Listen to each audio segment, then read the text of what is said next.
ఎక్కడి వరకు వచ్చాము?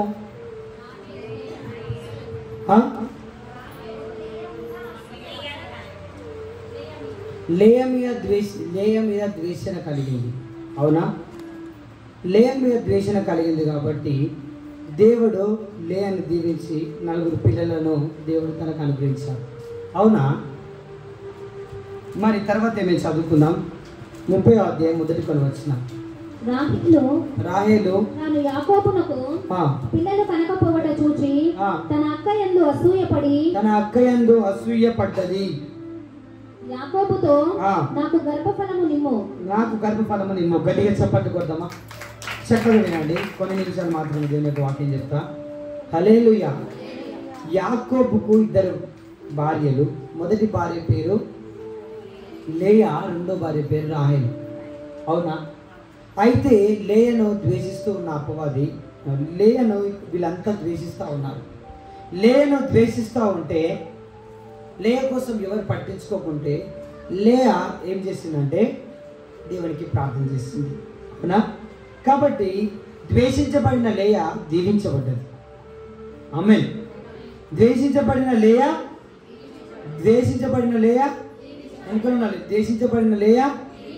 దీవించబడ్డది. దీవించబడిన లేయను చూసి తన అక్క చెల్లి అయిన రాహేలు అసూయపడుతుంది. ఏం పడుతుంది? అసూయపడుతూ ఉన్నది. ఎందుకు అసూయపడుతుంది? లేకేమో పిల్లలు ఇచ్చింది దేవుడు, నాకు పిల్లల్ని ఇవ్వలే.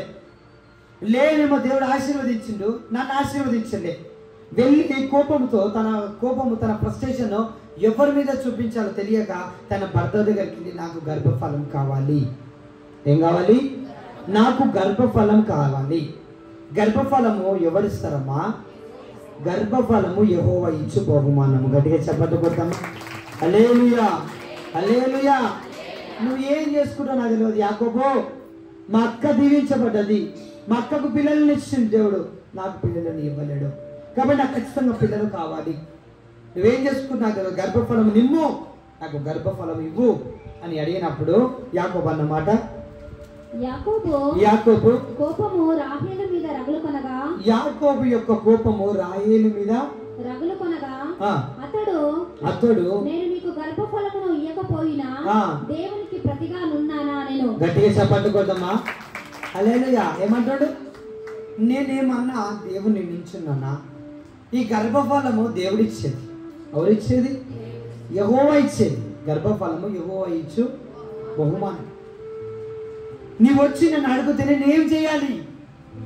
నాకు గర్భఫలం కావాలి, నాకు గర్భఫలం కావాలి అని చెప్పి నువ్వు నన్ను అడుగుతున్నావు. నీ అక్క మీద అసూయ పడుతున్నావు. ఎందుకు రాహేలు నీ ప్రవర్తన ఇలా? ఎందుకు రాహేలు నీ మాట తీరు ఇలా? ఎందుకు రాహేలు నీ యొక్క అక్కను చూసి నువ్వు అసూయ పడుతున్నావు? ఈరోజు నా ప్రియ సహోదరి సహోదరుడా, ఒక బిడ్డ ఎదుగుతూ ఉంటే, మనం ఈ లోకంలో ఎదుగుతూ ఉంటే, మనం చక్కని ఉద్యోగం చేసుకొని ఎవరికి చేయి చాపకుండా మన కుటుంబాన్ని మనం రక్షించుకుంటూ ఉంటే, మన కుటుంబంకు మనము తోడుగా నీడగా ఉంటే ఎంతోమంది అసూయ పడతా ఉంటారు.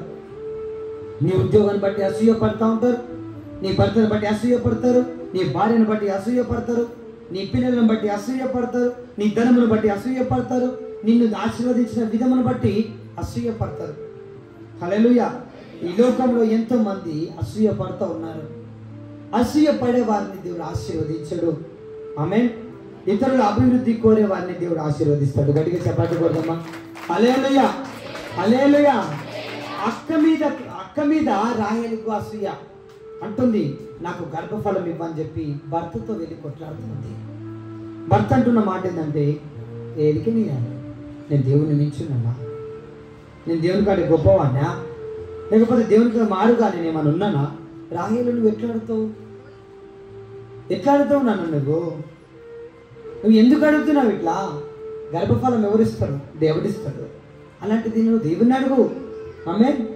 ఆమె బాధ, ఆమె వేదన, ఆమెకున్న కోపం వచ్చి, తన యొక్క కష్టం వచ్చి, తన యొక్క కొరత వచ్చి భర్తతో చెప్తుంది కానీ దేవునితో చెప్తాడే రాహేలు. హల్లెలూయా. కానీ లేయా భర్తకు చెప్పలేదు కానీ దేవునికి చెప్పింది. గట్టిగా చెప్పండి కొడతాను. ఆమేన్. అందుకని లేయ దీవించబడ్డది, లేయ గర్భం తెరవబడ్డది, రాహేలు గర్భము మూయబడ్డది. దానికి కారణం ఏంటి? లేయ భర్త దగ్గరికి వెళ్ళలేదు ద్వేషించబడ్డప్పుడు. లేయా బాధపడలేదు వారి యొక్క ద్వేషాలను బట్టి, తనకున్న నిందను బట్టి, తనకున్న అవమానాన్ని బట్టి, తన యొక్క బలహీనతను బట్టి ఆమె తన భర్త దగ్గరికి వెళ్ళలేదు. లేయా ఆమె ఎవరి దగ్గరికి వెళ్ళింది? దేవుని దగ్గరికి వెళ్ళింది. హల్లెలూయా. కానీ రాహేలు ఎవరి దగ్గరికి వెళ్తుంది? ఈరోజు దేవుడు నేను ఇదే ప్రశ్నిస్తున్నాడు, ఎలా ఉన్నావు నువ్వు? లేయా వలె ఉన్నావా లేకపోతే రాహేలు వలె ఉన్నావా? లేయా వెళ్ళి, తండ్రి నా బలహీనత ఇది, నా కష్టం ఇది, నన్ను అందరు ద్వేషిస్తారు, నన్ను అందరు దూషిస్తారు, నన్ను అందరు అవమానపరుస్తారు, అందరికీ నేను చులకన అయిపోయినా, ప్రభువా నాకున్న బలహీనత ఇది ప్రభువా, నాకున్న బలహీనత ఇది ప్రభువా, నాకున్న కష్టం ఇది ప్రభువా, నాకున్న అవసరం ఇది ప్రభువా అని చెప్పి దేవుని సన్నిధిలో వెళ్ళి దేవుని సన్నిధిలో మోకరించింది. కాబట్టి యెహోవా కను దృష్టి ఎవరి మీదకి పోయింది? లేయా మీదకి వెళ్ళింది. గట్టిగా చెప్పకూడదమ్మా. హల్లెలూయా. దేవుని యొక్క కను దృష్టి లేయా మీదకి వెళ్ళింది. దేవుని యొక్క కను దృష్టి రాహేలు మీదకి ఎందుకు వెళ్ళలే? రాహేలు భర్త మీద ఆధారపడ్డది, అవునా కదా? రాహేలు తన భర్త మీద ఆధారపడ్డది కాబట్టి దేవుని దృష్టి తన మీద పడినాయి. కానీ లేయా దేవుని మీద ఆధారపడ్డది కాబట్టి తన దృష్టి దేవుని మీద లేయా మీద పడ్డది. గట్టిగా చెప్పట్లేదు. అసూయపడతా ఉన్నది, అసూయపడతా ఉన్నది, అసూయపడతా ఉన్నది. ఈరోజు నా ప్రియ సహోదరి సహోదరుడా, నీకు ఏదైనా జరగకపోతే, నీ జీవితంలో ఏదైనా కాకపోతే, ఒక కొరత నీకుంటే నువ్వు నీ భర్తకో, నీ భార్యకో, నీ పిల్లలకో, నీ కుటుంబానికి వెళ్ళి చెప్పుకోవడం కాదు, వెళ్ళి ప్రభువు యొక్క పాదాలను పట్టుకోవాలి. వెళ్ళి దేవుని యొక్క సన్నిధిలో కన్నీరు కార్చాలి. ఎందుకంటే నీకు జవాబిచ్చేవాడు లోకం కాదు, నీకు జవాబిచ్చేవాడు దేవుడు. అందుకని ఈ 18వ రోజు ఉపవాస ప్రార్థనలో దేవుడు నీతోనే మాట్లాడుతున్నాడు. ఎలా ఉన్నావు నువ్వు? నీ ప్రవర్తన ఏంటి? ఎవరి మీద ఆధారపడుతున్నావు? లేదా వెళ్ళి అయ్యో నాకు జబ్బు కలదాన్ని అని చెప్పేసి ఎందుకు ఇట్లా అంటున్నావు యాకోబు, ఎందుకు ఇట్లా నన్ను బాధ పెడుతున్నావు యాకోబు, మా చెల్లె కూడా నాతో ఇష్టం వచ్చినట్టు మాట్లాడుతుంది అని చెప్పి యాకోబు దగ్గరికి వెళ్ళి లేయ చెప్పలే. అందరి మాటలను విన్నది, అందరి అవమానాలను భరించింది, అందరి యొక్క మాటల చేత గాయపరచబడి ఆమె నేరుగా దేవుణ్ణి కలుసుకుంది. హల్లెలూయా. దేవుని సన్నిధికి వెళ్ళింది. సేమ్ ఇదే సందర్భం ఎవరికి జరిగింది? అన్నకు జరిగింది. అన్నకు జరిగినప్పుడు ఏం చేసింది? పెనిన్నా వచ్చి దూషిస్తూ ఉంటే, పెనిన్నా వచ్చి ద్వేషిస్తూ ఉంటే అన్న ఏడికి వెళ్ళింది? మందిరం దగ్గరికి వెళ్ళింది. మందిరం దగ్గరికి వెళ్ళి ఒక మూలన కూర్చొని, పాస్టర్ కూడా చెప్పలేదు, వెళ్ళి చెప్పిందా? ఎవరు పాస్టర్? ఏలి. ఎక్కడ అది మందిరం? షీలోహు మందిరం. హల్లెలూయా. మూలన కూర్చొని ప్రార్థన చేసుకుంది, కన్నీరు కాల్చింది, భోజనం మానుకుంది. ప్రభువా నువ్వేం చేసుకుంటావు నాకు తెలియదు, నా మీద నా నింద తొలగిపోవాలి. ఆమేన్. హల్లెలూయా. దేవుని మందిరంలో వచ్చి ప్రార్థన చేసింది. సమూయేలును ఈ ప్రపంచానికి పరిచయం చేసింది. ఆమేన్. హల్లెలూయా. హల్లెలూయా. గట్టిగా చెప్పండి కొడుతూ హల్లెలూయా. yes, ఈ రోజు నా దేవుడు నీతో మాట్లాడుతున్నాడు. ఎవరి మీద ఆధారపడుతున్నావు? ఎవరి మీద ఆధారపడుతున్నావు? నీ ధనం మీద ఆధారపడుతున్నావా? నీ బలం మీద ఆధారపడుతున్నావా? నీ కుటుంబం మీద ఆధారపడుతున్నావా? ఎవరి మీద ఆధారపడుతున్నావు నువ్వు ఈరోజు? ఈ 18వ రోజు ఉపవాస ప్రార్థనలో ఒక్కొక్కరిని ఒక్కొక్క దగ్గర ఎందుకు మోకరింపజేసాను తెలుసా? మీరు హన్నాల వలె ప్రార్థన చేయాలి, లేయాల వలె ప్రార్థన చేయాలి, హిజ్కియా వలె ప్రార్థనలు చేయాలి. కాబట్టి మందిరం అంతా మోకరింపజేసి ప్రార్థన చేయించిన. హల్లెలూయా. ఎందుకు చెప్పాలా? నా దేవుడు నువ్వు చేసి ప్రతి ప్రార్థనకు జవాబునిస్తాడు. నిన్న దినంలో లేయా దేవుడు ఇది ఆశీర్వదించాడు. అసూయపడుతుంది. లేయ మీద అసూయపడ్డ రాహేలు. ఈరోజు నువ్వు దేవుని మీద ఆధారపడితే నువ్వు ఇతరుల మీద అసూయపడవు. నువ్వు దేవుని వైపు చూస్తే నువ్వు ఎవరి వైపు చూడవు. నువ్వు దేవుని కొరకు నిలబడితే ఎవరి కొరకు నిలబడిన అవసరం లేదు, ఎవరు నీ కొరకు నిలబడిన అవసరం లేదు. గట్టిగా చెప్పగలమా? ఎందుకంటే నీ పక్షం నా దేవుడు నిలబడతాడు. నీ పక్షాన నా దేవుడు కార్యం చేస్తాడు. నా వెనుక వీళ్ళు నిలబడాలి, నా వెనుక వీళ్ళు రావాలి, నా వెనుక వాళ్ళు రావాలి, డబ్బున్న వాళ్ళు రావాలి, ధనవంతులు రావాలి, ఈ లోకంలో ఉన్న వాళ్ళు నాకు రావాలి, నిలబడాలి అని చెప్పేసి నువ్వు అనుకో. ఎందుకంటే నీ పక్షం నా దేవుడు నిలబడితే నీకు విరోధి ఎవరు నీకు విరోధి? అనారోగ్యమా నీకు విరోధి? నా దేవుడు దాన్ని విరగొట్టే శక్తి ఉన్నది నా దేవునికి. హల్లెలూయా, హల్లెలూయా. లేయా దేవుని మీద ఆధారపడ్డది, కానీ రాహేలు భర్త మీద ఆధారపడ్డది. లేయా దేవుని మీద ఆధారపడ్డది. లేయా యెహోవా మీద ఆధారపడ్డది. రాహేలు యాకోబు మీద ఆధారపడ్డది. ఈరోజు నువ్వు ఎవరి మీద ఆధారపడుతున్నావు?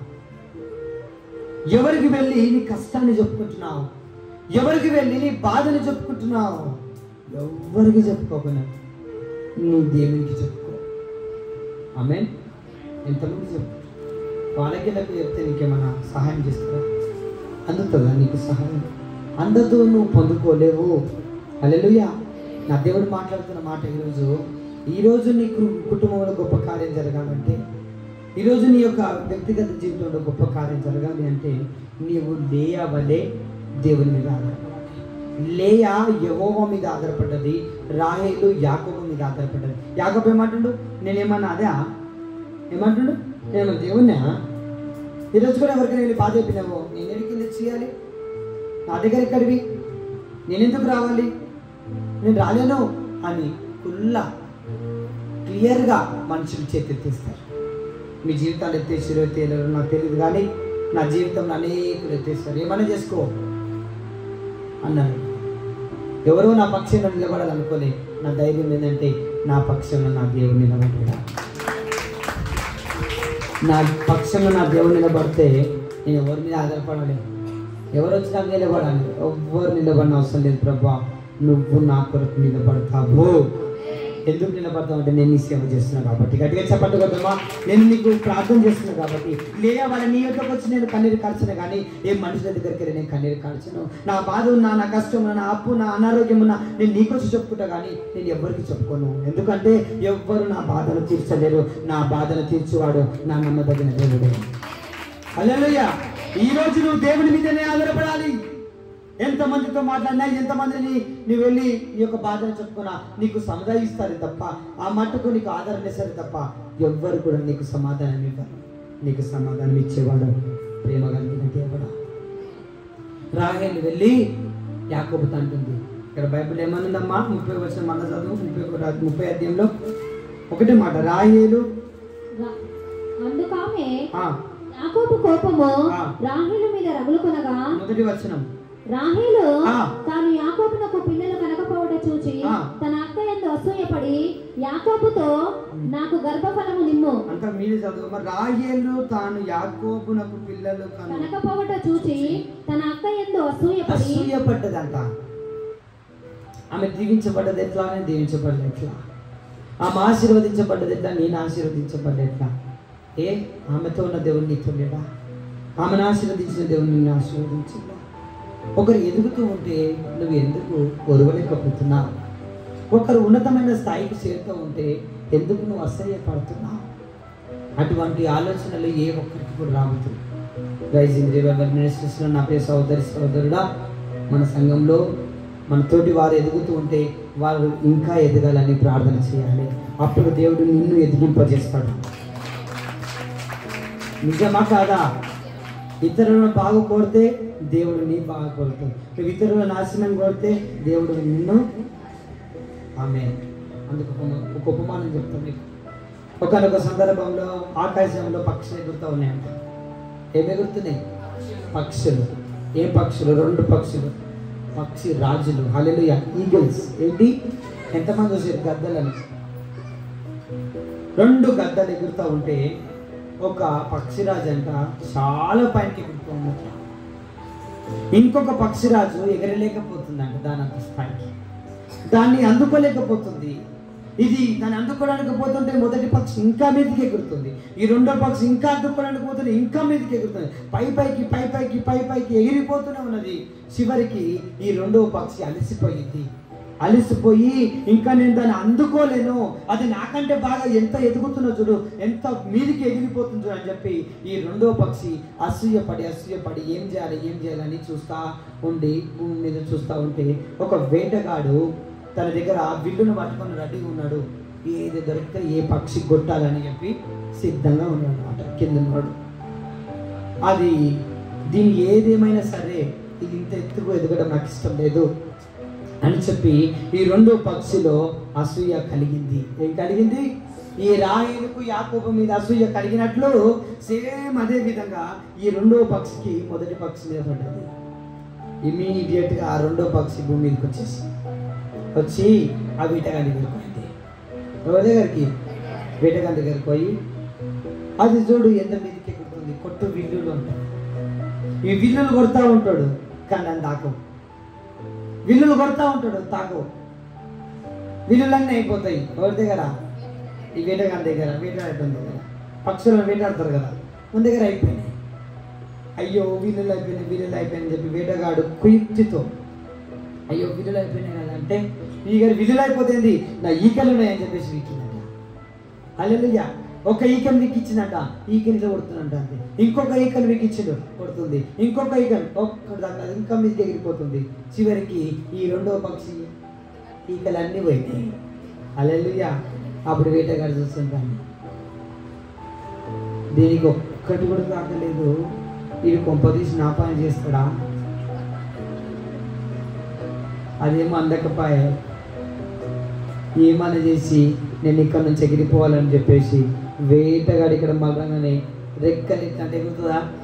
ఎందుకు ఎగరదు చెప్పాలి? పోయింది. అది నాకు దొరుకుతుందా? దొరకదు. అది ఏదో అట్లా కొడుతున్నా అని చెప్పి ఈ పక్షి పని చేసేసిండు. గట్టిగా చప్పట్లు కొడతామా? హల్లెలూయా. ఈ ఉపమానం బట్టి ఏమర్థమైంది? వాడు ఎదుగుతూ ఉంటే నువ్వు ఈకలు ఎక్కుతున్నావు, వాడు ఇంకా ఎదుగుతూ ఉంటాడు, నువ్వు ఇంకా దిగిపోతూనే ఉంటావు. ఎంతమందికి అర్థమైంది? ఆ ఎగిరేదేమో లేయా, ఈకలు వీక్కుందేమో. గట్టిగా చప్పట్లు కొడతామా? హల్లెలూయా. అసూయ ఏకి దారి తీసింది? ఈ రెండో పక్షి వేటగానికి దొరికేటట్టు చేసింది. ఈ రోజు కూడా వేటగాడు మన ఊరిని వేస్తూనే ఉన్నాడు. వీడి ఏడ దొరుకుతాడు, ఈ ఏడ దొరుకుతుంది, రిషిగాడు ఏడ దొరుకుతాడు, శిరీష్ ఏడ దొరుకుతుంది, ఈ చీకట్లో కూర్చున్న ఈ ప్రేయర్ కేర్లో కూర్చున్నది ఎవరెవరు ఏడ దొరుకుతారు. వాడు మెల్లగా వస్తాడు. నువ్వేం చేస్తావు? వీకే వీకిస్తావు. ఈక అంటే మందిరం పోదామన్న టైంలో ఏం చేస్తాడు? నీ ఈక వీకేస్తాడు. పోవద్దు. వస్తామన్న టైంలోనే నీకు ఏదో ఒకటి అవుతుంది, లేదా ఎవరెవరో ఫోన్ చేస్తారు. మీరు చాలా మంది ఈకలు పోతున్నాయి, కానీ మీరున్నవారు ధన్యుడు. గట్టిగా చెప్పకూడదు. హల్లెలూయా. ఈ 3 రోజులు అద్భుతమైన రీతిలో వాక్యము, అద్భుతమైన రీతిలో ప్రార్థనలు, అద్భుతమైన రీతిలో ఆరాధనలు జరగబోతున్నాయి. గట్టిగా చెప్పకూడదు. హల్లెలూయా. ఆ వేటగాని ఊరిలో మొదటి పక్షి పడ్డదా, రెండో పక్షి పడ్డదా? ఇది రెండో పక్షిని చూడలే, ఇంకా ఎదుగుతుంది. ఈరోజు కూడా మొదటి పక్షి లాగుంటారు, రెండో పక్షి లాగుంటారు. అయ్యో ఇది అయిపోయిందని చెప్పి ఈరోజు కూడా ఎంతోమంది మన మీద అసూయపడి ఏమో చేస్తున్నారు, కానీ వాళ్ళకి అర్థమైతలేదు. వాళ్ళ ఈకలు వీగపడుతున్నాయి. నీకు వ్యతిరేకంగా ఎవరెవరో ఏమేమి మాట్లాడడం టెన్షన్ ఎగిరిపోతూనే ఉంటావు, వాళ్ళు దొరికిపోతూనే ఉంటావు. అర్థమైందా? ఎంతమందికి అర్థమైంది? అట్లా గీని ఇట్లా గాయని ఇట్లా గీని ఇట్లా నీకేం కాదు. సున్నాపినాయి జానా. నువ్వు మొదటి పక్షి. రెండో పక్షి ఏదో మాట్లాడుతుంది? సైతాన్తో మాట్లాడుతుంది. ఆ సైతాన్ మాట్లాడినావు, నువ్వు సైతాన్ అవుతావు. హల్లెలూయా. అయిసదానికి కొట్టు చంపేదాన్ని. ఒక్కొక్క వీక్ ఇచ్చింది. వీక లేకుండా అయిపోయింది. ఎగురుతావా? పోతుందా? ఇంకేం పోతావు? నడువు అని చెప్పేసి వాళ్ళు వేసుకొని ఇప్పుడు ఎవరిదో కూడా గుంతరాలు పడ్డరా లేడా? ఎంతమందికి అర్థమైంది ఇది? అదే అమ్మ ఎంతున్నారు. ఇప్పుడు ఎవరు తోకలో కుదరలు పడరా లేదా? కాబట్టి తోకుంటూ తోకనియ చెప్పి చూడాలి. చెప్పు తినకపోతే తోకురా తోకో గడపరియాలా. హల్లెలూయా. గడియ చప్పట్లు కొడదామా. హల్లెలూయా. చివరికి ఆ వేటగానికి దొరికిపోయింది. ఈరోజు కూడా అపవాది అయిన సాతాను వేటగాని అని తిరుగుతున్నాడు. జాగ్రత్త. ఈరోజు మనందరి చుట్టూ ప్రత్యేకమైన కంచె ఉంది కాబట్టి మనం కాపాడబడుతున్నాం. హల్లెలూయా. హల్లెలూయా. హల్లెలూయా. వేటగాని ఊరి నీ మీద పడతలేదు, మరణపు ఊరి నీ మీద పడతలేదు. దేవుడు ఏ అపవాదికి చిక్కకుండా తన రెక్కల కింద నేను భద్రపరిచి ఎంతమంది నమ్ముతున్నారు ఇక్కడ? అందుకని ఏదో పాట మనది, నీ రెక్కల కింద నన్ను బ్రతికి నేనే మీకు రాదా? కాదు కాదు ఏమరా శేఖరయ్య చెప్పు.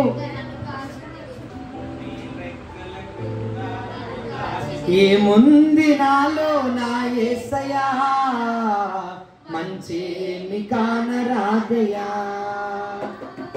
ప్రభువాని పిలుచుటకు యేసయ్యా, అర్హుడను నేను కానయ్యా. ఏముంది నాలో నా యేసయ్యా, మంచేమి కానరాదయ్యా, ప్రభువాని పిలుచుటకు యేసయ్యా, అర్హుడను నేను కానయ్యా. దీవించావు, చూపావు, నడిపించావు, నన్ను నిలిపావు. దీవించావు, చూపావు, నడిపించావు, నన్ను నిలిపావు. ఎలా నిన్ను మరువగలను యేసయ్యా, ఎలా నిన్ను విడువగలనయ్యా, ఎలా నిన్ను మరువగలను యేసయ్యా, ఎలా నిన్ను విడువగలనయ్యా. ఆపదలో ఆధారము నీవు, నమ్ముకొనదగిన దేవుడవు. అలసిన బ్రతుకునకు అలసట తీర్చే ఆదరించు దేవుడవు నీవే కదా. ఆపదలో ఆధారము నీవు, నమ్ముకొనదగిన దేవుడవు. అలసిన బ్రతుకునకు అలసట తీర్చే ఆదరించు దేవుడవు నీవే కదా. నా తోడు నీవే, నా నీడ నీవే, నా తోడు నీవే, నా నీడ నీవే. ఆపదలో నన్ను ఆదుకున్న దైవమా, అనుదినము నన్ను కాపాడుతివి. నీ రెక్కల క్రింద నన్ను దాచితివి. అనుదినము నన్ను కాపాడుతివి. నీ రెక్కల క్రింద నన్ను దాచితివి.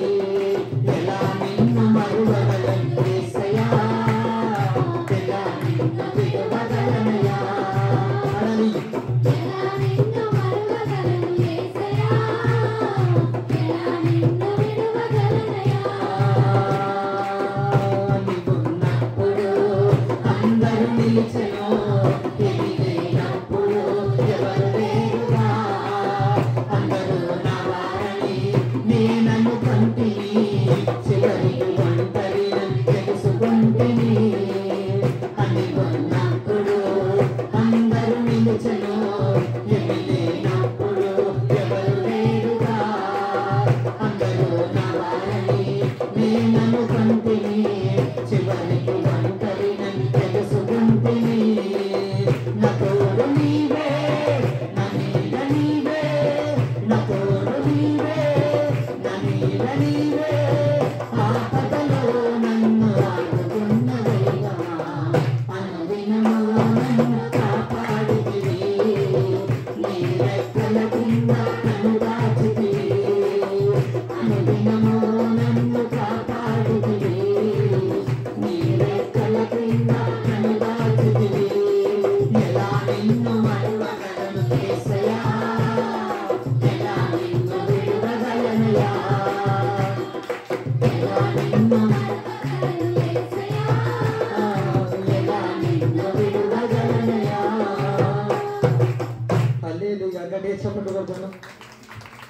ఈరోజు ఆయన రెక్కల కింద ఉండాలి. అప్పుడు వేటగాడు నిన్ను నన్ను ముట్టడు. ఈరోజు నా ప్రియ సహోదరి సహోదరుడా, మొదటి పక్షి ఇంకా పైనకి ఎదిగింది, రెండవ పక్షి వేటగాని ఊరిలో పడిపోయింది. లేయా అభివృద్ధి చెందబడ్డది, రాహేలు గర్భము మూయబడ్డది. దానికి గల కారణం అసూయ. ఈరోజు ఇటువంటి స్వభావము నీలో నాలో ఒకవేళ ఉంటే మనం తీసేసుకోవాలి. ఈరోజు తండ్రి వారిని ఆశీర్వదించిన, వారిని దీవించడం, వారిని ఇంకా ఆశీర్వదించి ఇంకా దీవించు. వారు ఇంకా బాగుండాలని, ఇతరుల బాగును కోరుకో, ఇతరుల ఆశీర్వాదాలను కోరుకో. దేవుడు నిన్ను ఆశీర్వదించి నిన్ను దీవించబోతుండగా ప్రతి ఒక్కరు కళ్ళు మూసుకొని ఈ 18వ రోజు ఉపవాస ప్రార్థనలు తండ్రి నీ కృప చూపించు ప్రభు అని ప్రతి ఒక్కరు కళ్ళు మూసుకొని ప్రార్థన చేసుకుందామా? ముగింపు ప్రార్థనతో ఈ యొక్క కూడికను మనం ముగించుకుందాం, ప్రార్థన చేసుకుందాం. ప్రతి ఒక్కరు కళ్ళు మూసుకోండి. ప్రార్థన, ముగింపు ప్రార్థన. తండ్రి నీకు స్తోత్రం ప్రభు. ముగింపు ప్రార్థన.